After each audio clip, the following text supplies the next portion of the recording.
धनबाद जिले के गोविंदपुर प्रखंड अंतर्गत उर्दू प्राथमिक विद्यालय गायडेहरा में कार्यरत सहायक शिक्षक मोहम्मद अकबर अंसारी अपने अदम्य साहस और मजबूत इच्छा शक्ति से समाज के लिए एक मिसाल बन चुके हैं।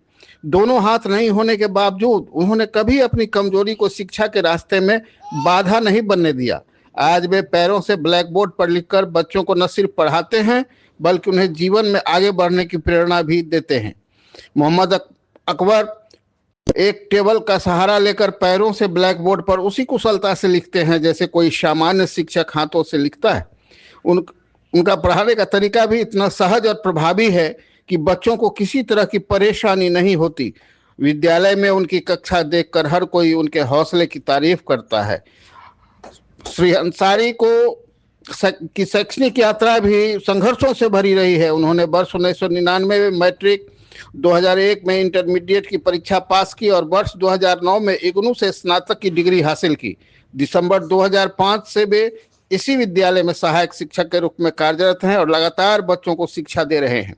मोहम्मद अकबर अंसारी बताते हैं कि दिव्यांग होने के कारण उन्हें जीवन में कई तरह की कठिनाइयों और सामाजिक प्रताड़नाओं का सामना करना पड़ा। कई बार लोगों ने ताने भी मारे, सामान्य व्यवहार भी नहीं मिला, लेकिन उन्होंने हार मानने के बजाय खुद को और मजबूत बनाया। उनके अनुसार शिक्षा ही वह माध्यम है जिसने उन्हें आत्मनिर्भर बनाया और सम्मान दिलाया। हालांकि उन्होंने यह भी कहा कि उन्हें इस बात का मलाल है कि इतने वर्षों की सेवा के बावजूद उन्हें अब तक नियमित सरकारी शिक्षक के रूप में नियुक्ति नहीं मिल सकी है। इसके बावजूद बच्चों को पढ़ाना और उनका भविष्य संवारना ही उनकी प्राथमिकता है। विद्यालय के छात्र छात्राओं का कहना है कि मोहम्मद अकबर अंसारी बहुत लगन से पढ़ाते हैं और उन्हें सीख मिलती है कि कठिन परिस्थितियों में भी मेहनत और लगन से सफलता हासिल की जा सकती है।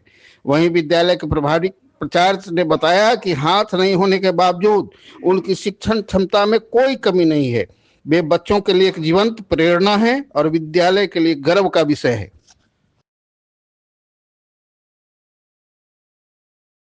यहाँ लगभग 20 साल से पढ़ा रहे हैं सर।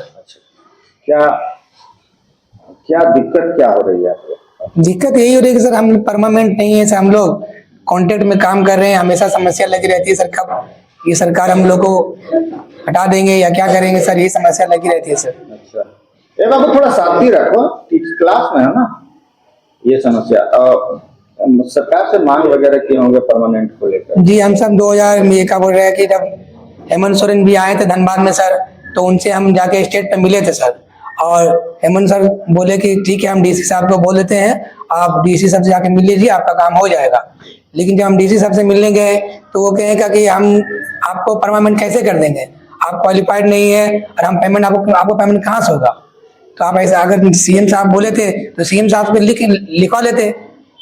तो फिर हम रांची भी गए सर, तो रांची में गए तो शिक्षा सचिव लोग बोलने लगे कि आप क्वालिफाइड नहीं किए हैं, तो क्वालिफाइड कीजिए तभी होगा।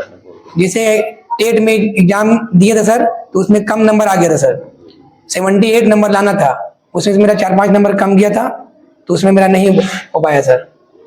अब मैं पैर से लिखता हूँ, जिस कारण से मेरी समस्या होती है सर कि हम पूरा क्वेश्चन को बना नहीं पाते हैं। तो सरकार का मतलब एक सामान्य व्यक्ति और जो दिव्यांग टीचर है, दोनों में कोई समानता नहीं? दोनों में समानता ही किया सर। हाँ। इसे मान ली ओबीसी है और एसटी है और दिव्यांग है, ये तीनों को एक ही कैटेगरी में मार्क्स लाने के कहा गया सर। तो दिव्यांग को आरक्षण होना? हाँ, दिव्यांग को सर आरक्षण पास मार्किंग होना चाहिए सर। पास मार्किंग में आरक्षण लेकर तभी पास कर पाएंगे सर। कितने सालों यहाँ लगभग सर हम 20 साल से पढ़ा रहे हैं सर। तो क्या इसमें सरकार को अलग से कुछ नियम कानून बनाने की जरूरत है? जी सर, दिव्यांग को देखते हुए सर उसके लिए कुछ कानून बनाना चाहिए सर, क्योंकि बहुत मुश्किल से दिव्यांग लोग पढ़ पाते हैं सर। क्योंकि पढ़ाई करना सबके लोग तो चाहते नहीं सर, जो सब कुछ एबल रहते हुए भी पढ़ाई से दूर भागते हैं सर। और मान लीजिए कोई दिव्यांग अगर पढ़ रहा है सर, अगर हमारे जैसे दिव्यांग को नहीं होंगे तो और बहुत से दिव्यांग जो है टूट जाएंगे सर। कितने अभी दिव्यांग धनबाद में है जो आपके जैसा स्कूल में पढ़ा है? हमारे जैसे एक महिला भी दिव्यांग है सर, वो भी है, उसका दोनों हाथ नहीं है सर, वो भी पैर से लिखती है। हम उनसे मिले थे एक बार सर, हम उनसे कहें कि चलिए हमारे साथ रांची चलिए, लेकिन वो महिला के कारण बेचारी बोलती है कि हमारे साथ बहुत प्रॉब्लम है।